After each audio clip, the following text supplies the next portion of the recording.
So what I'm doing now is I'm just going over, I put a darker patch of the water soluble pencil down the centre of the leaf, because it's always a bit darker where there's a groove where that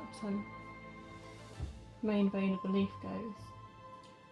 And so just to give that a little bit of depth, I've made that a little bit darker, and I'm just painting those in now, because like with the stem that I've just painted, if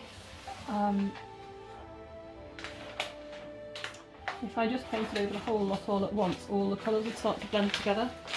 So I'm doing the smallest details first, because then they kind of set. Once the water's mixed with the water soluble pencil, it becomes a bit more permanent. I think it still might smudge a little bit. I still have to be careful when I do the other colours, but and the other bits. But it's much less likely to spread across the page.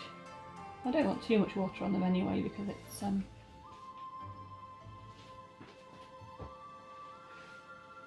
only paper, isn't it, and it's in a book, so I don't want it to have really soggy pages.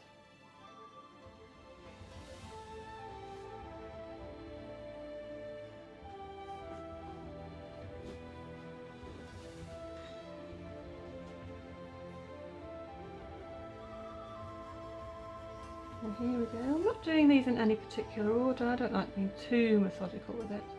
I have to confess that I do tend to get a little bit bored if I'm doing lots of the same thing. So if I'm painting lots of leaves, I can get a little bit bored. So I can't go around them in order and do it methodically. I have to develop little strategies for keeping me interested. So I'll do a little cluster. I'll be methodical for a time, and I'll do this little cluster here, and then I'll step back and decide which one I want to do next. Okay, I think I'll do some up in this top corner now. I'm going to do this darkest bit first, around the edge of the shadow, the shade around the edge of the leaf. Just take that colour in a little bit so it kind of grades out. Still doing those strokes that head towards the vein in the centre or away from it. Just so make sure that the sense of flow on the page is accurate with the life of the plant. A bit trickier if it's so small as this one. There we go. So you get the three-dimensional bits, it starts to make sense.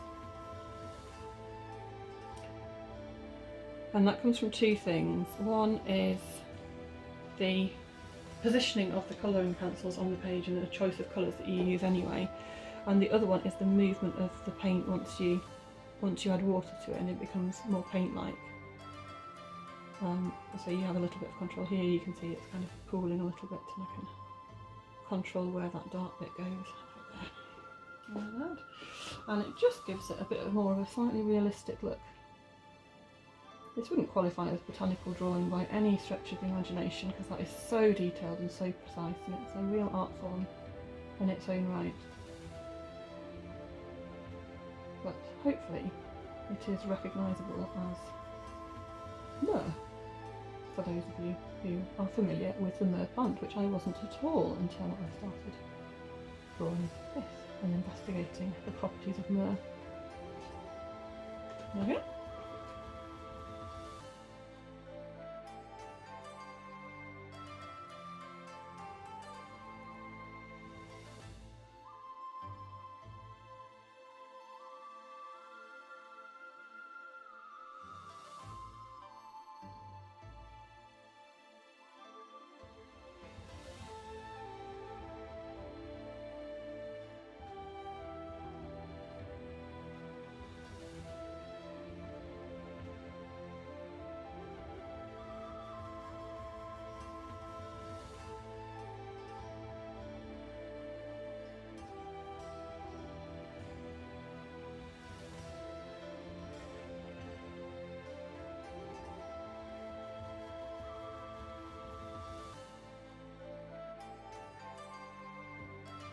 It's amazing how much you discover about yourself when you are creating.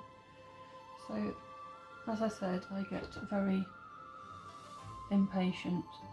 Well, not very impatient, but I can feel myself starting to get a little bit impatient with doing things that are too much the same, and so that just serves to remind me that that is just in my nature, and that's something I've got to work with in the rest of my life as well. So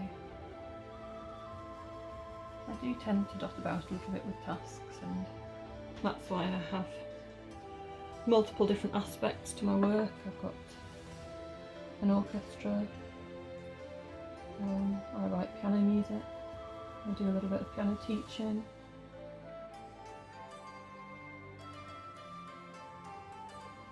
a painter course, a lot of art stuff.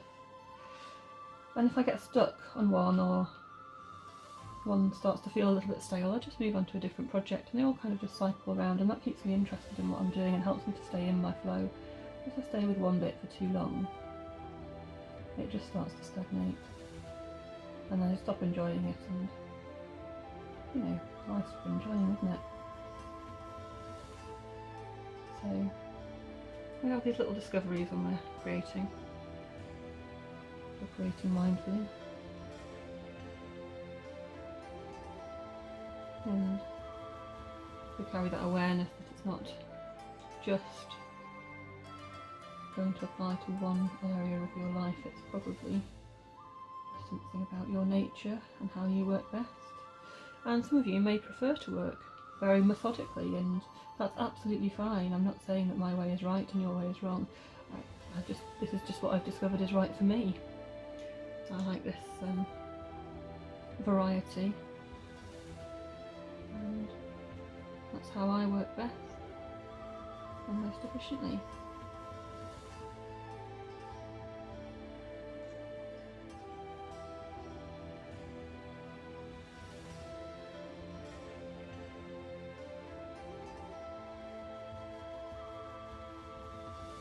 Right, now I'm going to try something a bit different with this, for the background. This is a much thicker brush.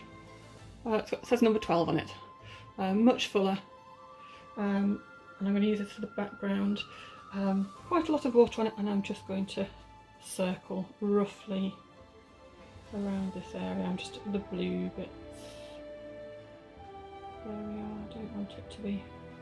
I have put yellow right around the brush because I thought it'd be kind of nice to have a kind of slightly glowy effect there. I don't want it to be too liney or anything like that, so that's why I'm doing it in circles. Oh, it's beautiful, this. It's spreading out really nicely. I like the way it's doing that. Okay. My art teacher at school once said that you'd never known anybody managed to get their paper so wet when they were doing watercolours. Although that was the point at which I was experimenting with a lot of wet on wet.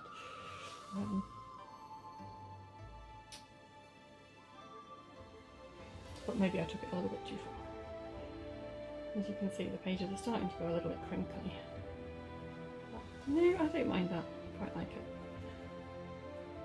That's what paper does.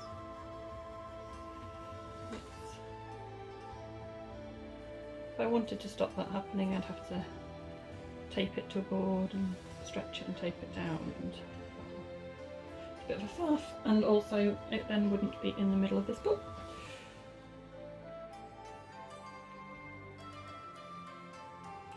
Which would kind of defeat the object, the whole point of having this book and using it in the way that I do.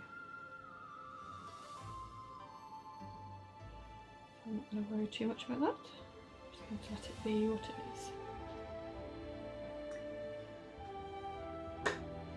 If you really don't like the way that your paper responds, you might find that you're working in the wrong book, and just try a different book with different paper. If you've got particular, different notebooks or different books that you're working in might suit different styles of art, so you might use one more for collaging if it doesn't respond very well to having the water on the page. Might be better for doing a bit of collaging. Inevitably this is going a little bit greeny, which wasn't really quite what I wanted, but Should have seen that coming really. But we're going to work with it at the moment, and then I'll have a think about it later on, because I did really want to have a kind of yellow glow around the plant. So we'll see if we can maybe a pastel or something when it's dried. Or you can see I'm not having to be too careful around the edge of the leaves now because of the way that I've already painted those in. I just want to make sure that this background is all in, and I'll do it very quickly because I don't want a line there. I don't want there to be too much of a solid line around the edge.